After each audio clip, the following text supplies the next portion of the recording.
The rain fell steadily over Bristol, England, turning the narrow streets into glistening ribbons as it pattered against the windows of a modest real estate office on Park Street. Sophie Bennett, a 32-year-old single mother with tired eyes and a determined spirit, stood inside, clutching an umbrella in one hand and a stack of mortgage papers in the other. After months of scraping by on a teacher's salary and juggling life as a newly divorced parent, she had finally secured a home for herself and her 8-year-old son, Liam, a fixer-upper on the city's outskirts called Thornwood House. The price, a steal at £250,000, had seemed too good to be true, and the agent's reluctance to meet her gaze only fueled her resolve to make it work. She saw potential in the old place, a chance to give Liam stability and a project to pour her energy into. Thornwood House carried a shadowed reputation. Built in 1890 by Edward Thornwood, a wealthy industrialist with a rumored fascination for the occult, the house had stood as a testament to Victorian grandeur, until 1975, when tragedy struck. Thomas Harrow, his wife Margaret, and their 3 children were found dead, their bodies arranged in a ritualistic circle with strange symbols carved into the oak floorboards. The police ruled it a murder-suicide, with Thomas as the perpetrator, though no motive was ever clear. The case remained unsolved, and the house had languished ever since, its isolation and whispers of hauntings deterring buyers. Locals spoke of flickering lights in empty rooms, screams carried on the wind, and a presence that drove people away. Sophie dismissed it as small-town gossip, her practical nature refusing to entertain such tales. She was ready to transform the house into a home. The real estate agent, a wiry man named Mr. Hargrove with thinning hair and a nervous tick, handed her the keys with a strained smile. "It's a grand old place," he said, his voice clipped. "Need some love, but you'll manage. Just keep the windows locked at night, eh?" Sophie tilted her head, sensing his unease. "Is there something you're not telling me? About the history?" Hargrove shifted uncomfortably, his fingers tapping the counter. "Just old house quirks. Damp, creaky floors, that sort of thing. Nothing to worry about." He avoided her eyes, ushering her out with a quick wave. Sophie frowned but let it go, tucking the keys into her coat pocket. She had a house to move into, and no ghost story would stop her. The drive to Thornwood House wound through misty country lanes, the car's wipers swishing rhythmically against the rain. Liam sat in the back, his small face pressed against the window, his toy dinosaur clutched tightly. "It looks spooky, Mum," he said, his voice barely audible over the rain. "It's just old, love," Sophie replied, forcing cheer into her tone. "We'll fix it up, make it ours." She pulled into the drive, the house emerging from the fog, a 3-story Victorian structure with peeling paint, broken shutters, and a roof sagging under the weight of time. The garden was a wild tangle of overgrown roses and gnarled trees, their branches clawing at the sky. Sophie parked and stepped out, the damp air clinging to her skin as she called to Liam. "Come on, let's explore." Liam hesitated, clutching his dinosaur. "What if it's haunted?" Sophie laughed, ruffling his hair. "Haunted houses are just stories, sweetie. Let's go inside." She unlocked the heavy front door, its hinges groaning like a living thing, and stepped into the foyer. The space was vast, dominated by a grand staircase and a chandelier draped in cobwebs, its crystals dulled by dust. The air smelled of mildew and aged wood, a faint undercurrent of something metallic lingering beneath. The first few days were a blur of unpacking. Sophie and Liam worked together, their laughter echoing as they arranged furniture and hung curtains. The house revealed its character, marble fireplaces with cracked mantels, tall windows with warped glass, and walls stained with what Sophie assumed was water damage. She chose the master bedroom downstairs, its large bay window overlooking the rear garden, while Liam's room was on the second floor, a cozy nook with a view of the misty hills. By the third evening, the basics were in place, a kitchen stocked with groceries, beds made with fresh linens, and a small TV humming in the living room. That night, as Sophie tucked Liam into bed, she noticed his wide-eyed stare at the ceiling. "What's wrong, love?" she asked, smoothing his blanket. "I heard a voice," he whispered, his small hand gripping hers. "It said, get out." Sophie's smile faltered, but she kept her tone light. "It's just the wind, Liam. Old houses creak and groan. I'll check it out." She kissed his forehead and returned downstairs, the house's silence pressing against her ears like a weight. She poured a glass of wine, settling onto the sofa with her laptop to plan the next day's renovations. Around midnight, a low thud jolted her awake. She sat up, her wineglass forgotten on the table, and listened. Another thud, followed by a faint giggle, high-pitched and warped, like a child's laugh twisted into something sinister. Her pulse quickened as she grabbed her phone, its light casting shaky shadows as she crept up the stairs. Liam's door was ajar, and inside, he slept soundly, his dinosaur tucked under his arm. The sound wasn't from his room, it came from above, the attic. She climbed the narrow attic stairs, the air growing colder with each step, a musty scent mixing with that metallic tang. The attic was a labyrinth of trunks, broken chairs, and portraits with faded faces, the phone's beam revealing peeling wallpaper and cobwebs thick as lace.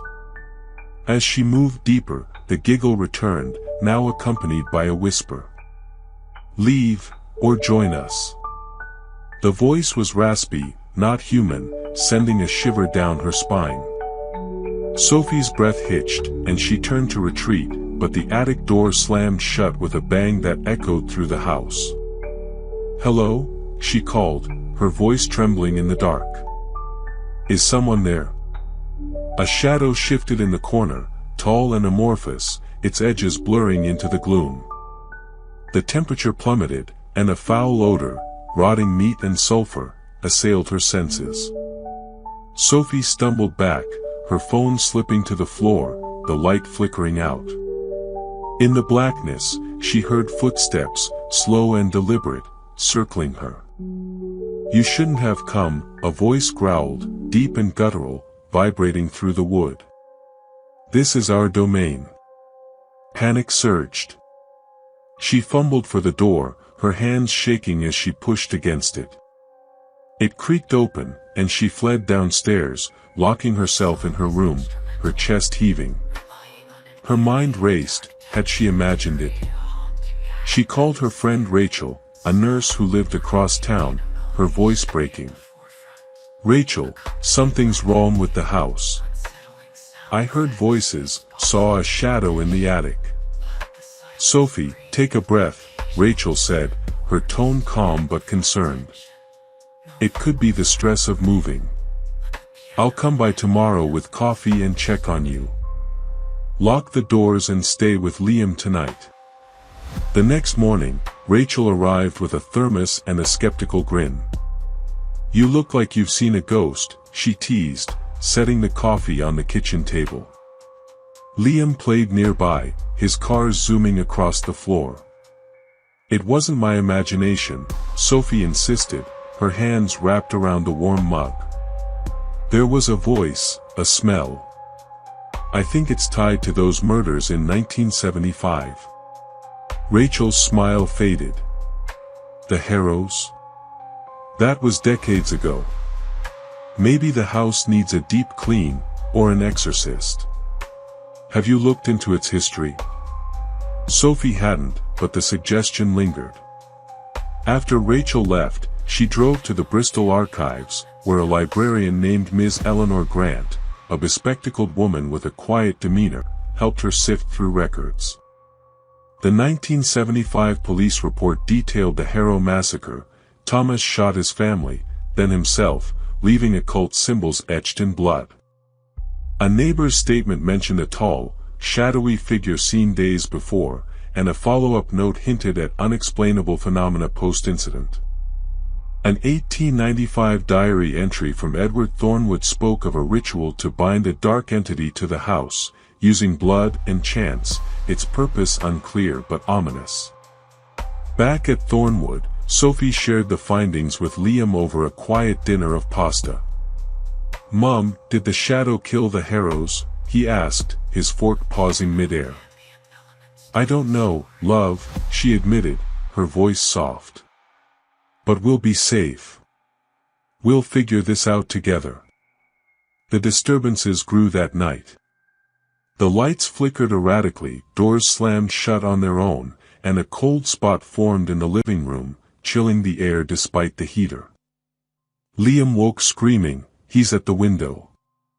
Sophie rushed to his room, finding him pointing at the glass, where a tall, dark shape loomed outside, its eyes glowing a faint red. She yanked the curtains closed, her hands trembling, and held Liam tightly. "It's just a nightmare," she whispered, though doubt gnawed at her.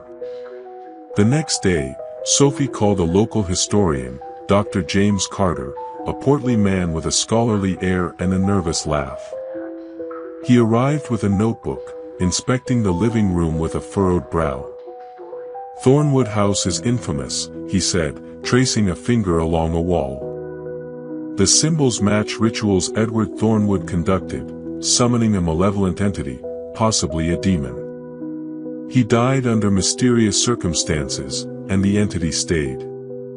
What can we do?" Sophie asked, her voice tight. "Bless the house," Dr. Carter replied. "Salt, holy water, and a prayer. But if it's a demon, it may resist. We'll need to be thorough."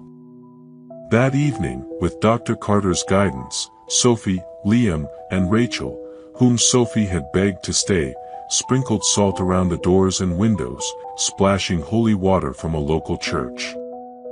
Dr. Carter recited a Latin prayer, his voice steady, while Sophie held Liam's hand and Rachel stood guard with a flashlight. The air thickened, the temperature dropping as a guttural laugh rumbled through the house.